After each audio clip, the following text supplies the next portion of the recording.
High everyone. आज चाहिँ हामी आइयुएको सेमिस्टर एक्जामको लागि अनलाइन फर्म कसरी भर्ने भन्ने बारेमा चाहिँ म तपाईँहरूलाई देखाउन गइरहेको छु एकदमै इजी वेबाट।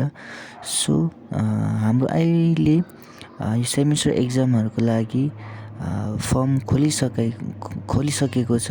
28 गतेसम्म रहेको छ यसको डेडलाइन। तपाईँहरूलाई इजीको लागि म हजुरहरूलाई यो भिडियो बनाउँदैछु है।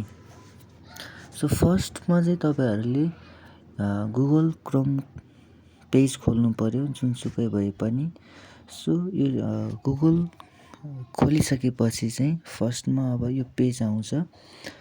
यो पेजमा चाहिँ जस्ट तपाईँहरूले टाइप गर्नु पर्यो कि एक्जाम डट, मैले यहाँ लेखिसकेको छु। यति टाइप गरिसकेपछि exam dot IU dot TU dot EDU dot NP type गरिसक्नु भएपछि चाहिँ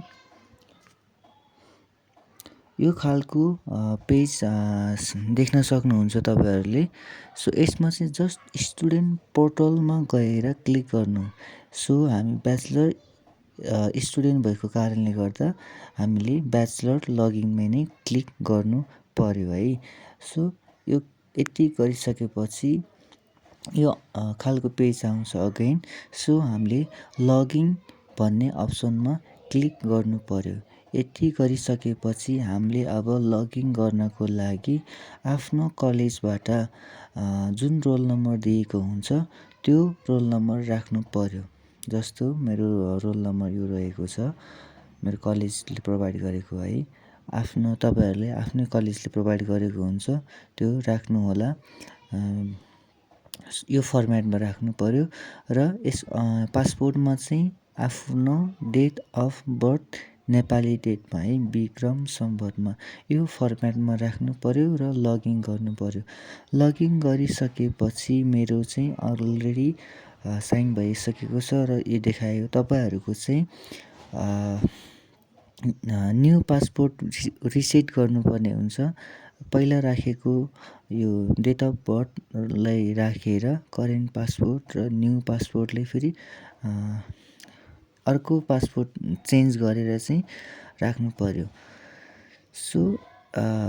पासपोर्ट चेन्ज गरिसकेपछि तपाईँहरूको अगेन यो यही पेज खुल्छ। यो पेजमा चाहिँ तपाईँहरूले यसमा रोल नम्बर त्यही नै भयो र पासपोर्टमा चाहिँ तपाईँले चेन्ज गरेको पासपोर्ट चाहिँ यहाँ राख्नु पर्यो।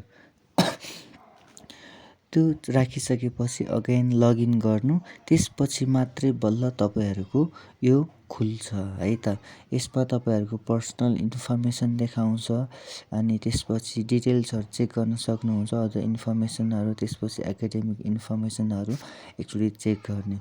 त्यसपछि चाहिँ आफ्नो फोटो, पिपी साइजको फोटो जुन चाहिँ पिडिएफ बनाउनु पर्ने हुन्छ र सिग्नेचरको पनि है।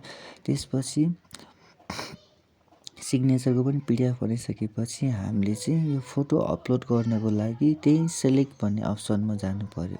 त्यसमा गएर क्लिक गर्ने अनि भर्ने है। भरिसक्नु भएपछि अब एक्जाम फर्मको लागि त्यो गरिसक्नु भएपछि एक्जाम फर्मको लागि यो अप्सन आउँछ। यसमा क्लिक गर्नु पर्यो एकचोटि है। मेरो अलरेडी नै भइसकेको छ, त्यही भएर यस्तो अप्सन देखाएको छ। तपाईँहरूले नै यही ठाउँमा क्लिक गर्नुभयो भने यो टाइपको एउटा फर्मेट आउँछ। यसमा चाहिँ कतिवटा सब्जेक्टहरूको एक्जाम दिनुपर्ने हो त्यो सब्जेक्टहरू आउँछ, सब्जेक्ट वाइज नै आउँछ। अलरेडी टिक लगाएर आएको हुन्छ। प्र्याक्टिकलहरू कुन कुन हुन्छ एकचोटि सरर चेक गर्नु पर्यो। चेक गरिसक्नु भएपछि सबमिट फर्म गर्न सक्नुहुन्छ तपाईँहरूले।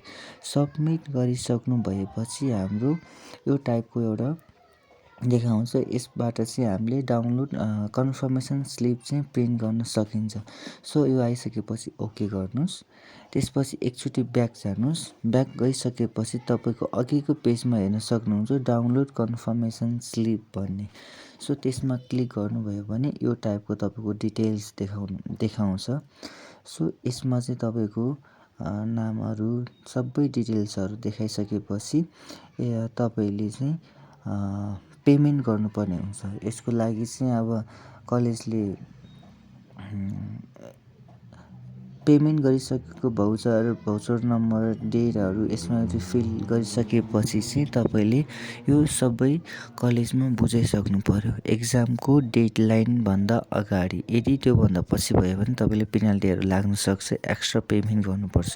So don't be late, do quickly. So exam अनि कलेजमा गएर बुझाइदिनुहोस् अनि कलेजले नै तपाईँको सबै प्रोसिड गरिदिनुहुन्छ। So thank you so much. सबैले नै यदि भिडियोलाई मन पर्यो भने लाइक, सेयर एन्ड